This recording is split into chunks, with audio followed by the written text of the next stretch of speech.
O santo e bendito seja ele, deu toda a pátria a Abraão, como herança perpétua, como está escrito. Toda a pátria que vês eu te dou. Que ele viu o país inteiro é indicado pelas palavras, né, anteriores. Agora olhe do lugar onde você está para o norte, isso é Gênesis no 13:14 e Gênesis 13:15. Então quer dizer que o Eterno ofereceu e deu, mandou Abraão olhar, e que todo o mundo, aquelas terras, seriam dele e das suas gerações. E agora o santo considerou necessário limpar esses lugares.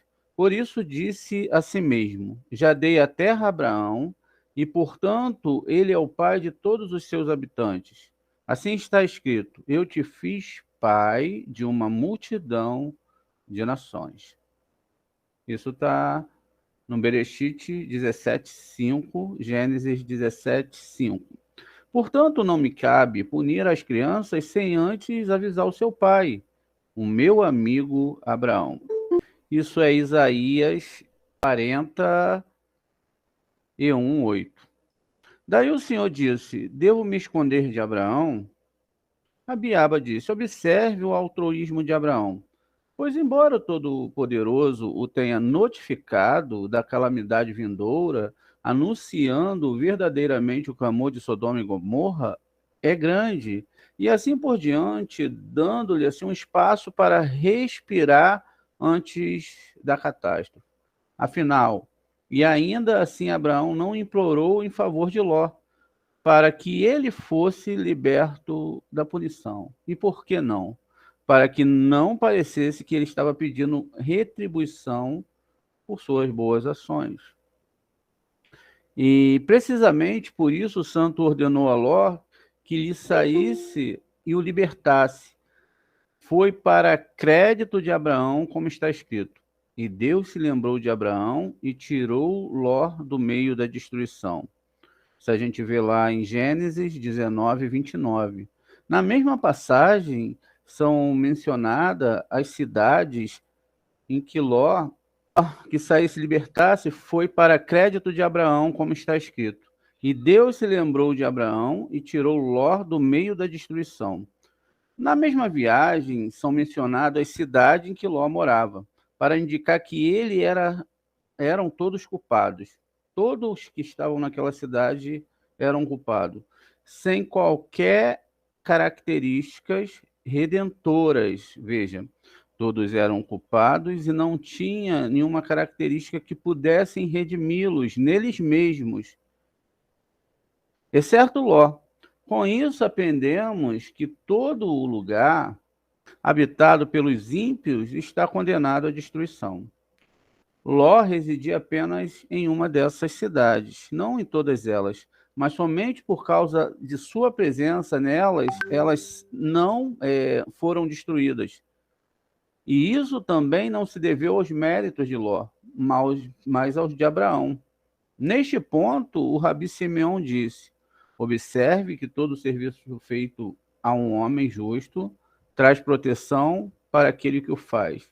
Além disso, se ele mesmo é um pecador, ao prestar serviço a um homem justo, é obrigado a aprender alguns dos seus caminhos e praticá-los. Assim você vê que Ló, tendo acompanhado Abraão, embora não tivesse adotado todos os seus caminhos, aprendeu a imitação de Abraão, a mostrar bondade para com o povo, e isso permitiu que essas cidades existissem tantos anos depois que Ló viveu nelas. Eu vou descer e ver. Se for de acordo com o clamor deles, então façam um extermínio. A quem foi dirigida essa ordem? Que está ali no 16, Bereshit 18:21. Não pode ser isso para os anjos, pois isso significa que Deus estava falando com uma das partes, Abraão, e dando ordem à outra, os anjos, o que não é usual. A explicação é que realmente se dirigia a Abraão, em cuja jurisdição se localizavam as cidades. Mas então, a Torá pergunta aqui por qual motivo, né? O Zohar pergunta aqui, mas por qual motivo que no plural dois, em vez do singular do? A resposta é que ela foi dirigida tanto a Abraão quanto a Shekinah, que ficou com ele o tempo todo. De acordo ainda com outra interpretação, a leitura adequada da palavra ali é azo, ou seja, um aleph, um shin e um vav. Eles fizeram isso de acordo com a tradução de Onkelos, diz: eu descerei e verei. Todas as coisas não são reveladas diante do Todo-Poderoso para que ele desça e veja, ele não sabe de tudo, mas a expressão eu descerei implica em descer do grau de misericórdia ao de rigor. Então, isso não significa que o Eterno está descendo, nem está sendo lugar, ou está se movimentando no universo, porque isso é idolatria, mas que as escaladas da divindade, os graus da divindade, então agora vai agir com uma outra forma. E nesse caso ele iria agir com rigor. E a expressão "e eu verei" significa consideração do tipo de punição a ser aplicada a eles. Nas escrituras você pode ver significar tanto para o bem quanto o mal. Ou seja, a palavra ver em hebraico, ela pode ser para o bem ou para o mal. Exemplo, o primeiro uso é Deus viu os filhos de Israel e Deus tomou conhecimento deles. Isso é Shemot 2:25. O exemplo do segundo uso é eu vou descer e ver, né? Também está dentro dessa questão do veja. Ou seja, para determinar um modo de punição em relação a tudo isso, Deus disse: eu me esconderei de Abraão. Desde que Abraão certamente se tornará uma grande e forte nação, como esta bênção é inserida aqui. É para nos ensinar que o santo, mesmo quando está julgando o mundo, não muda o seu caráter. Porque enquanto julga um, ele mostra misericórdia para com os outros. E tudo isso ao mesmo tempo, não há mudança. É tudo ao mesmo tempo. Rabi Judá objetou, como está escrito: mas quanto a mim, que minha oração seja a ti, ó Senhor, em tempo aceitável. Isso está lá no Terrelim 49:14. O que parece mostrar que há em Deus momentos aceitáveis e inaceitáveis, que em um tempo ele concorda em ouvir e em outro não.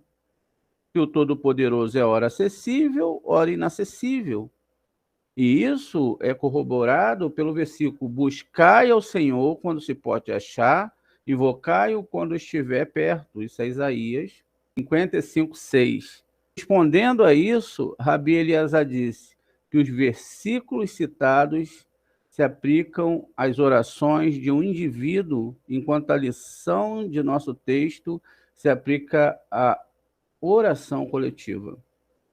Ou seja, uma questão é a individualidade, outra questão é a questão coletiva. E que o texto acima, né, se aplica só para o indivíduo. Enquanto o que está sendo discutido aqui é o coletivo. Nesse primeiro, para uma localidade singular, o segundo para o mundo como um todo. Por isso é que Deus abençoou Abraão, porque era equivalente ao mundo inteiro. Como está escrito: estas são as gerações do céu e da terra quando foram criadas. Onde aparece o termo Berri Baran, que a gente viu essa aula uns dias atrás, quando a gente troca o Re pelo Aleph, né? A gente então tem que tudo foi criado em Avraham. Então, todas as nações que existem nesse mundo foram criadas em Avraham, sem exceção. Todo ser humano, todas as pessoas. A metáfora que a Torá está levantando ali é que todas as questões foram criadas pelo Aleph Beit, todo ser humano e todo o mundo espiritual e todos que são abaixo do Criador só podem ser criados pelo Aleph Beit. E aqui o valor numérico das letras Raiá, né, que é Yud, Re, será, a palavra que dita é essa, é 30. O que aponta para o ditado tradicional de que o santo fornece ao mundo 30 justos em cada geração, da mesma forma que faz, né, que ele fez com a geração de Abraão. Rabi Eliezer apoiou isso com o verso: ele foi mais honroso que os 30, mas não alcançou os 3. Isso está em 2 Samuel 23. Vamos dar uma olhada aqui? 2 Samuel 23. Dentre os 30, ele era o mais afamado. Porém, aos 3 primeiro não chegou. Mas Davi o pôs sobre os seus guardas. Os 30, disse, refere aos 30 justos com os quais o santo proveu o mundo sem intermitência.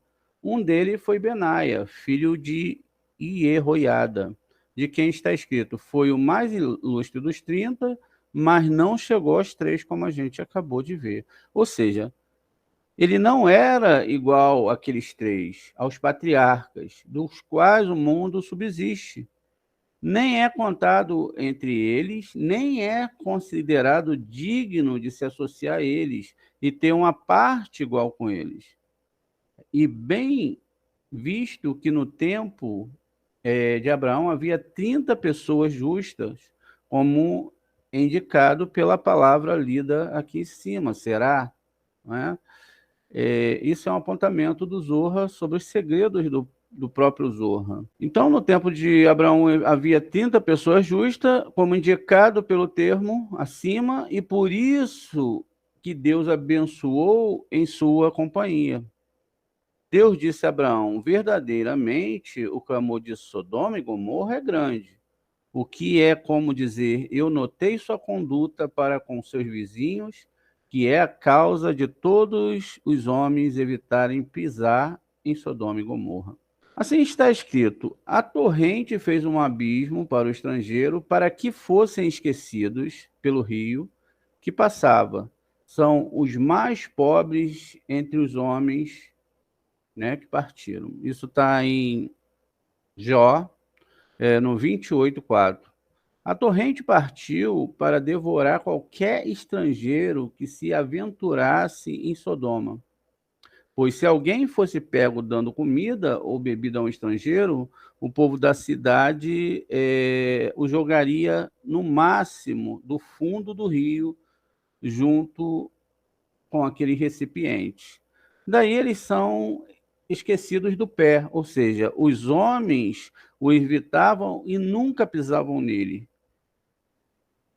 E do que entraram, disse, são os mais pobres entre os homens que saíam, ou seja, como não recebem comida nem bebida, seus corpos emagrecem a tal ponto que quase não se parecem com seres humanos. E a partir daí, eles foram embora,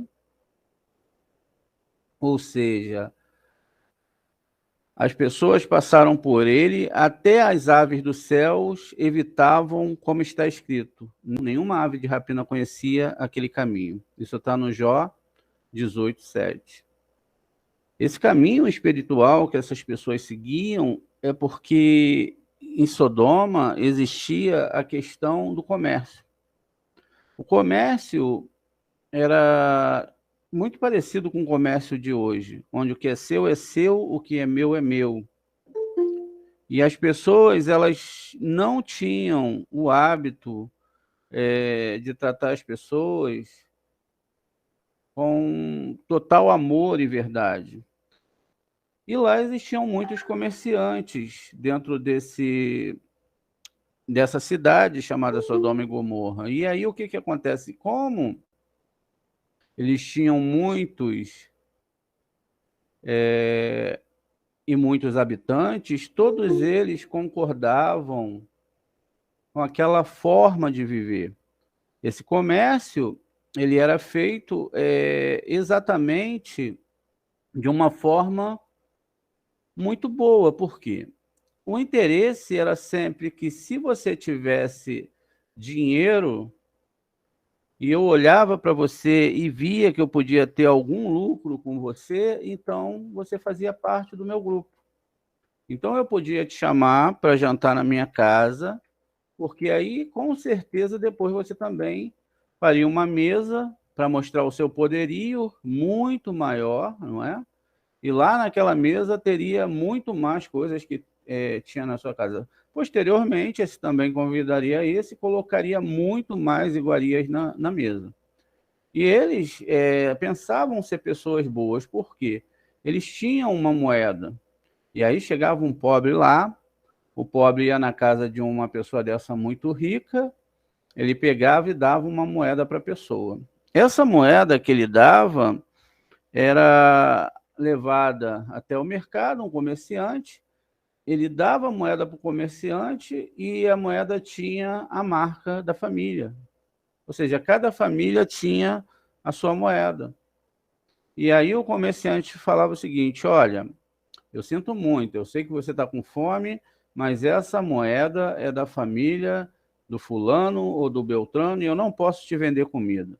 O pobre, que estava muito feliz por ter recebido o dinheiro, ele ia de loja em loja e, com tanto dinheiro que ele tinha recebido, ele não conseguia comprar nenhum tipo de alimento, água, nada, e ele acabava morrendo.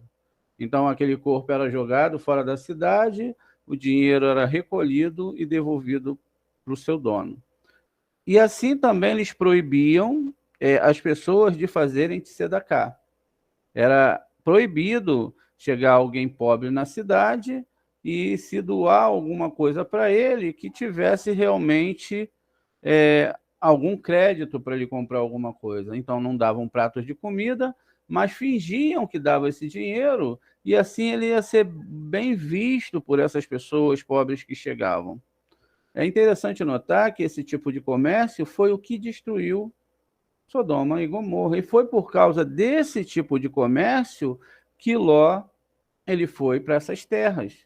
Ele via que Abraão tinha escolhido o deserto, um local estéril, onde ele pudesse ter simplesmente uma boa vida, que ele tivesse tempo de viver com a sua comunidade, e ter o básico para sobreviver. Não, o sonho de Ló era muito maior.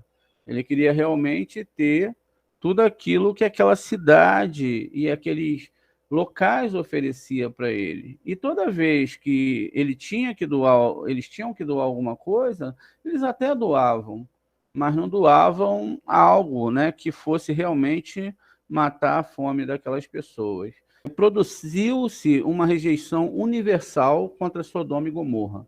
E todas as outras cidades que se comportavam como elas, está aqui escrito, segundo o seu pranto, porque não deles se são mencionadas duas cidades. Então, porque segundo o seu pranto e não o pranto deles. Isso se explica da seguinte maneira: do lado de baixo da pedra de granizo, os vapores sobem para costas do trono divino, onde se reúnem em uma gota e depois descem às profundezas do grande abismo, as cinco se fundem em uma.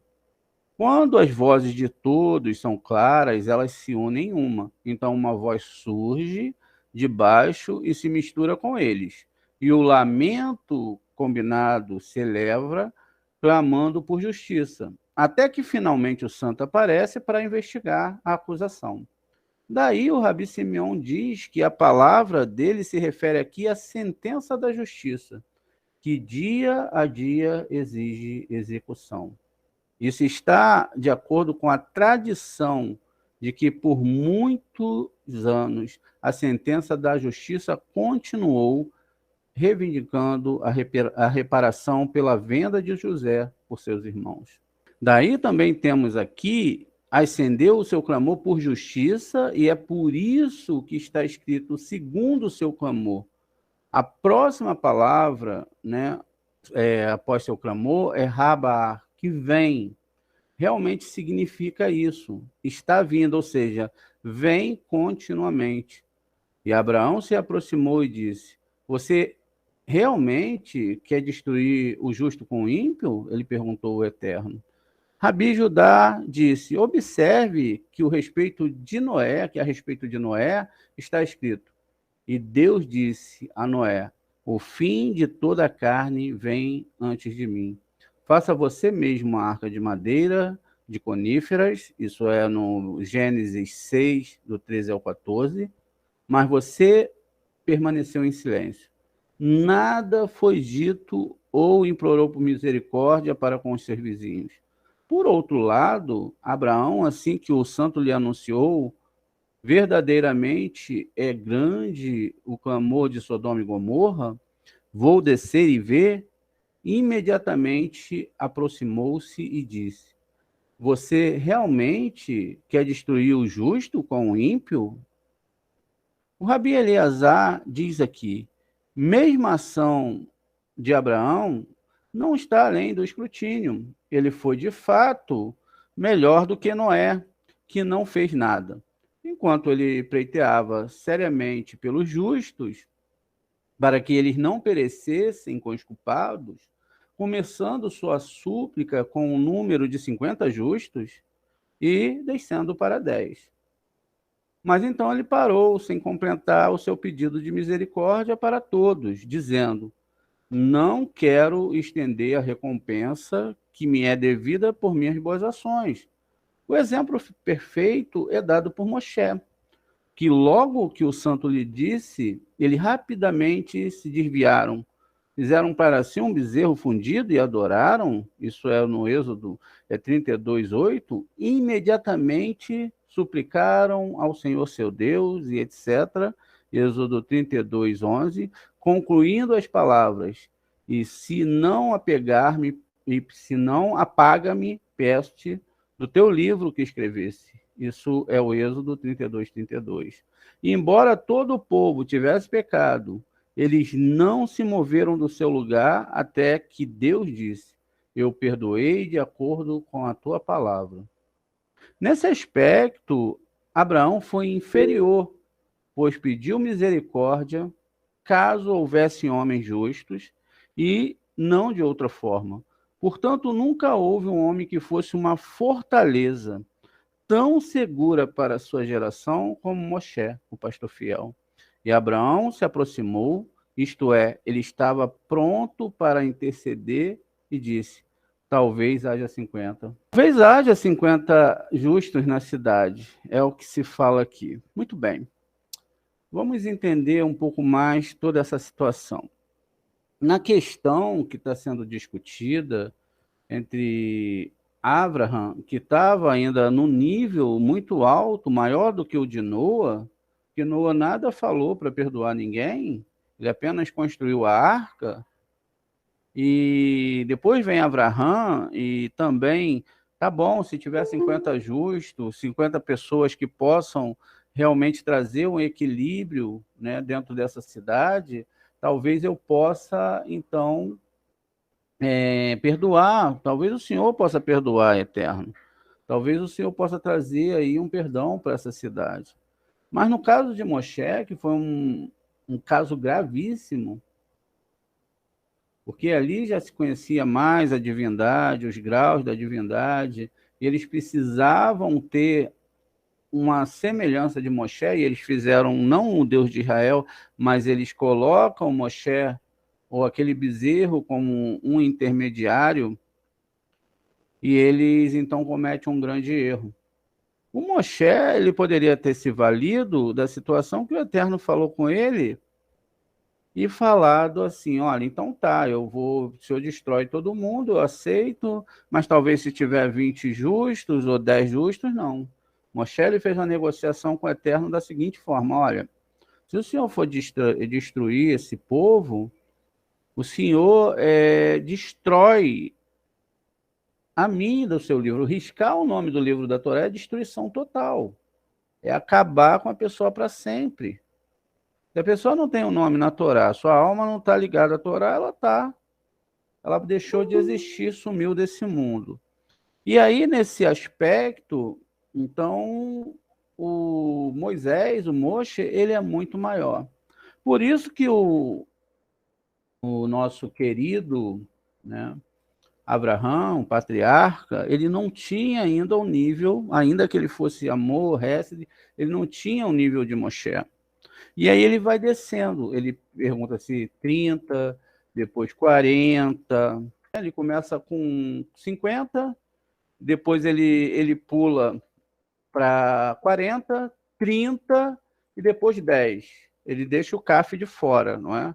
Então, aqui na primeira parte aqui, nós temos a letra Mem, não é? É a letra Num, perdão, gente. Num. A gente estudou ontem sobre a letra Num e a gente viu que a letra Num, né, que vem da palavra Onam, e que é uma letra complicada. Com isso, a gente percebeu que a letra que tem que ser trabalhada é a letra Num, porque ela realmente é que representa esse nível 50, ou seja, o povo de Israel estava lá no Egito, vamos colocar assim, e aí eles tinham chegado no nível 49 de impureza. Tá vendo? Aqui eu tenho um Num, que o Num equivale a 50. Ele é o número 50. Cada letra tem uma gematria. Então, o Num é 50, logo ele cai para 40. Então, ele tem aqui o 40, que é o Mem, que representa os 40 anos no deserto, não é isso? Também a letra que representa a água. Depois que ele cai para 40, ele vai cair mais 10. Veja, os graus de caída são sempre 10. Ele chega no Lâmede. E aí, quando ele chega no Lamed, ele pula o Kaf e chega no Yud.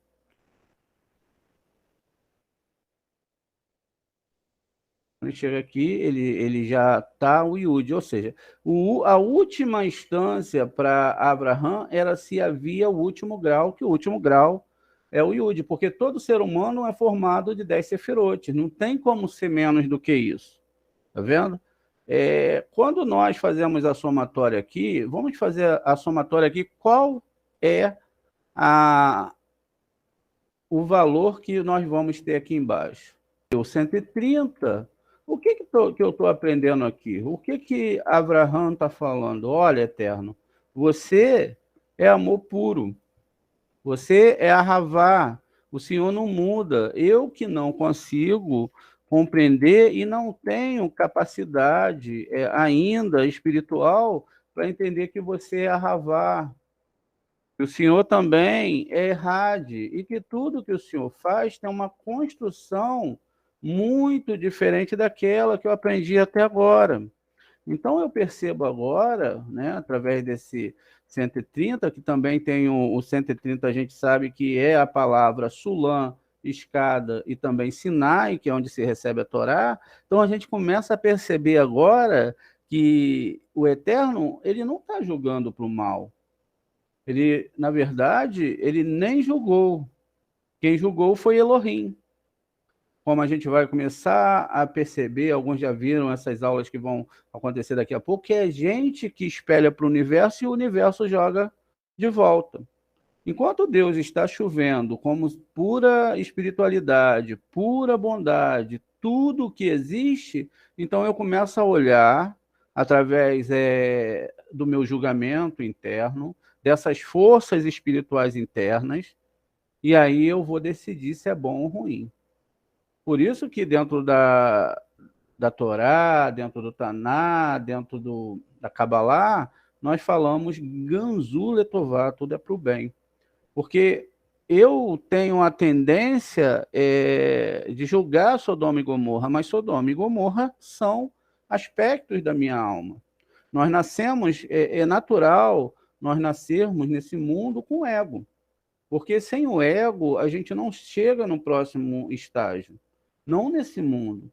Conforme a gente vai vivenciando a vida, e aí alguns conseguem chegar lá na frente, já com a sua vida financeira resolvida, conseguiu chegar, conseguiu o sucesso que ele queria, conseguiu todas essas coisas, e ele já não tem mais prazer nas coisas que aqui são feitas.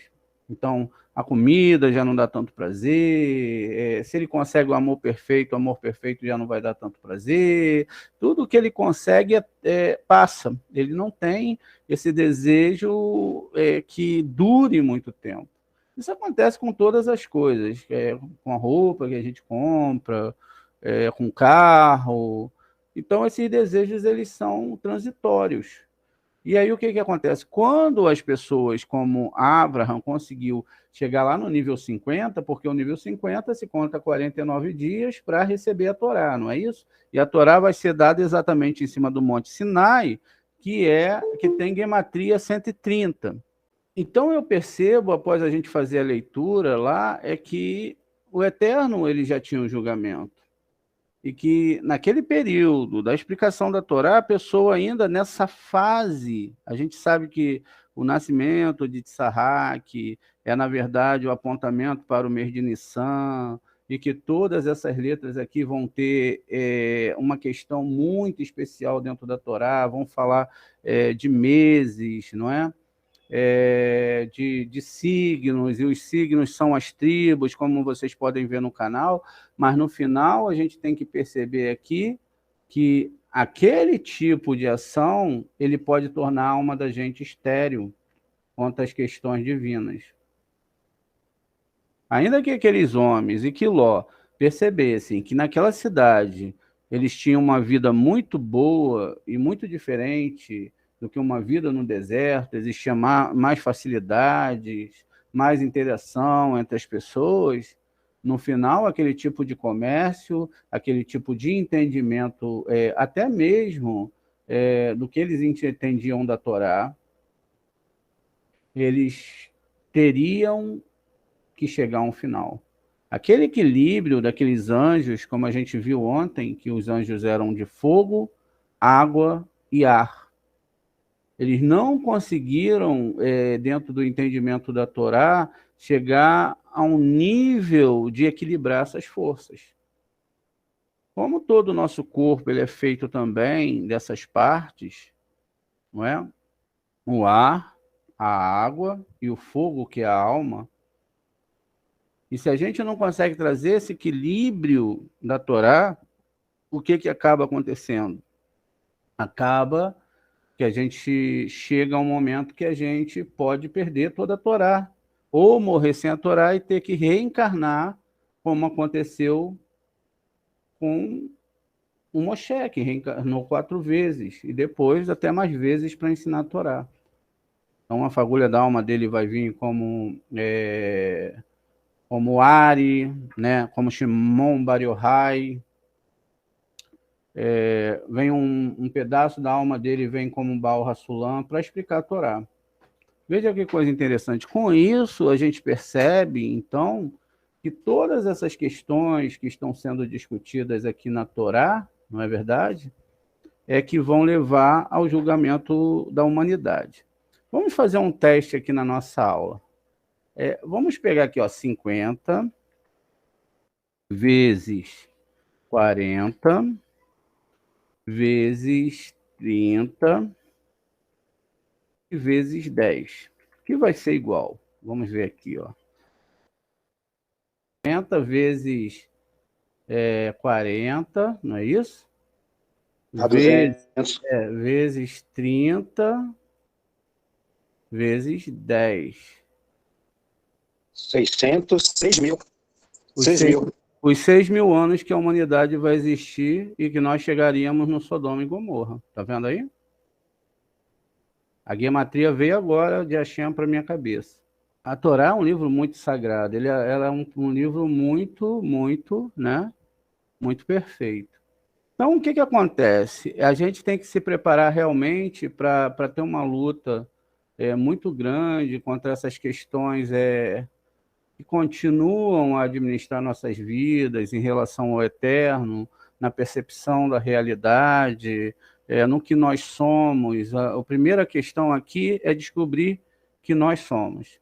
E aquela questão, se nós somos, né, de uma forma diferente do eterno, nós estamos em diferença com ele. Agora, se ele se aproxima da gente, os problemas vão aumentar. Por quê? Porque a luz dele vai fazer sombra, não é isso? E aí o que acontece? Essa sombra, ela vai ser os problemas que vão começar a acontecer caso eu não entre realmente. Tá vendo lá a sombra? Ó? Aqui embaixo eu tenho uma sombra. Ó. Aí quer dizer, se eu tenho a sombra do cifrão, se eu tenho a sombra daquilo que eu acho que está tudo errado, que na verdade o que está atrapalhando a minha vida é essa sombra, não é a luz que está fazendo a sombra que vai atrapalhar a minha vida, tá vendo? Mas sim a própria sombra que já existe na minha alma.